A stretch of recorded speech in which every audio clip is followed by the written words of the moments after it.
and welcome to Time Between Times storytelling with me, Owen Staton. The year turns cold. The winter is falling. The snow covers the land.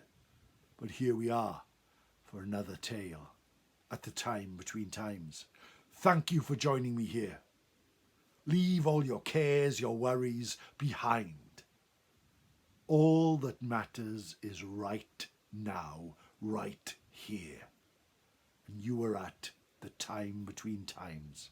So sit back, listen to a tale traditionally told, and let your imagination run wild with these tales from Wales. And today we go far away to Llyn Tegid, near Bala in North Wales.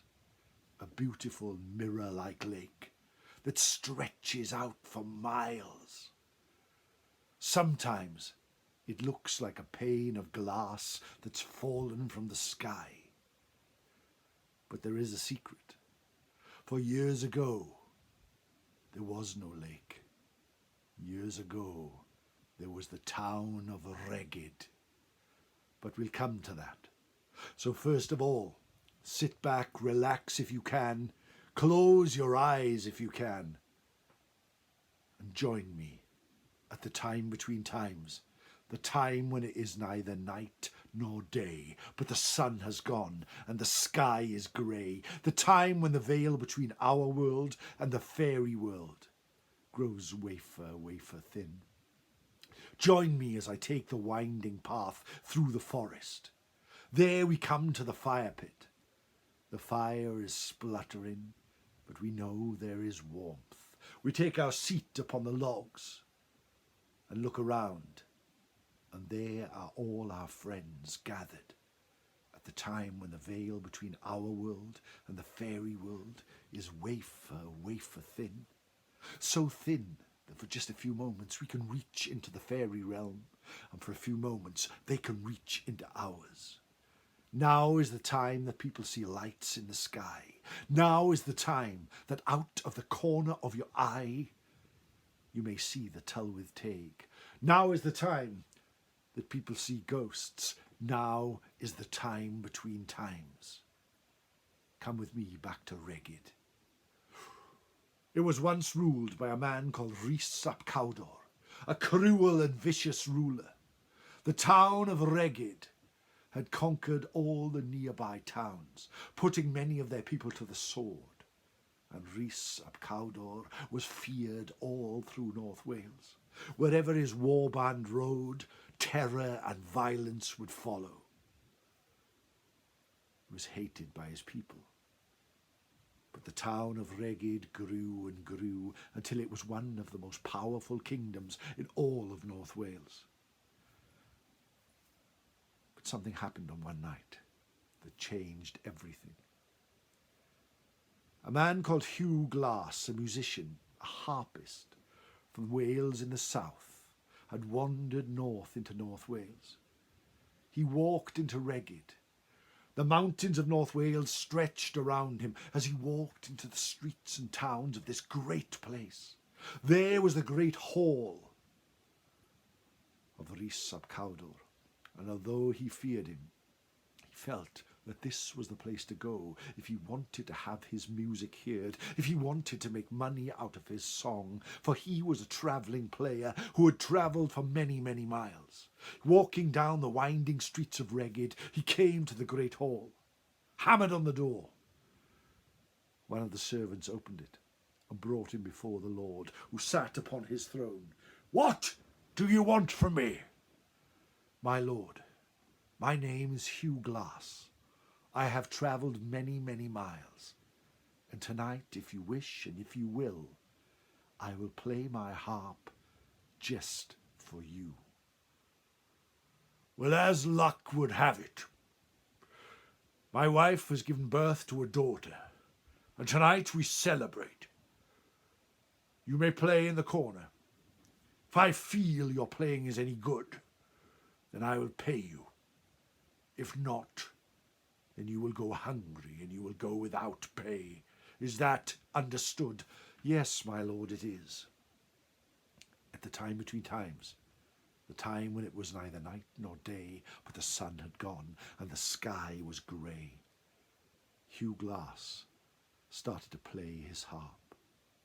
The people of Regid gathered, and what was once a quiet hall became a raucous party.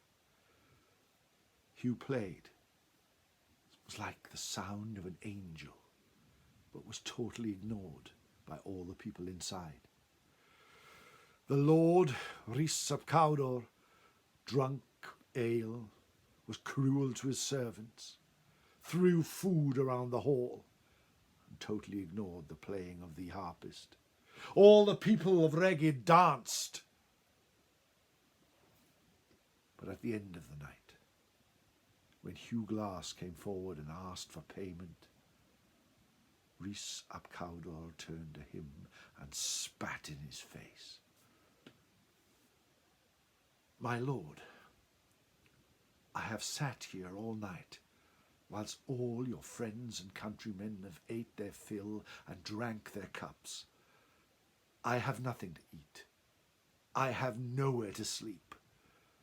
It is customary and polite to offer hospitality and friendship to a travelling player. Will you do that for me? Go from here, you foolish man. You have come here and played your harp. Ha ha ha ha ha. Go, take him away." The servants of Rhys ap Cawdor grabbed Hugh by the arms and dragged him from the hall. They pulled his harp from him and threw him out onto the floor. He turned round to rush in, but one of them drew his sword and placed it at his throat. "Don't return here any more." Hugh fell to his knees, started to cry. He had nowhere to sleep. He had nowhere to go. When suddenly he felt something land on his shoulder. He turned quickly, and here in the dark of night was a small bluebird. He stared at the bluebird. It opened its beak and whispered in his ear, "Follow me, follow me, for vengeance is coming. Follow me quickly, for when vengeance will come." And with that it flew off. Hugh Glass followed the bird through the streets of Regid, out into the hills above the town. The night was dark, and every so often the bird would stop and say, "Vengeance is coming, vengeance is coming." Hugh followed the bird until he could follow no more. Up in the hills above the town, he could look back and see the faraway lights. He could hear faint singing from people who were still out and about in the streets, the clashing of swords, the singing of raucous songs. And he sat down on the grass. The only sound he could hear was the sound of his stomach rumbling.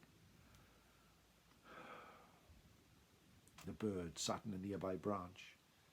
"Sleep now, for vengeance is coming." Hugh lay down, curled up in the grass, and fell asleep. The night passed, and he awoke in the morning with a blanket of dew, shivering in the cold. He turned round to look at the town, but what he saw amazed him. The town of Regid had gone, replaced by a lake of water.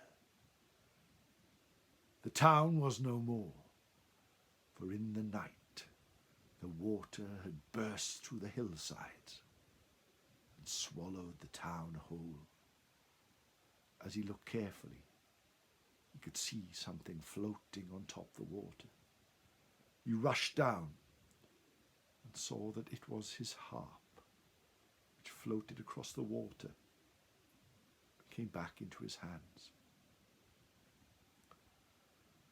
The law of hospitality had not been honoured, and the vengeance was great.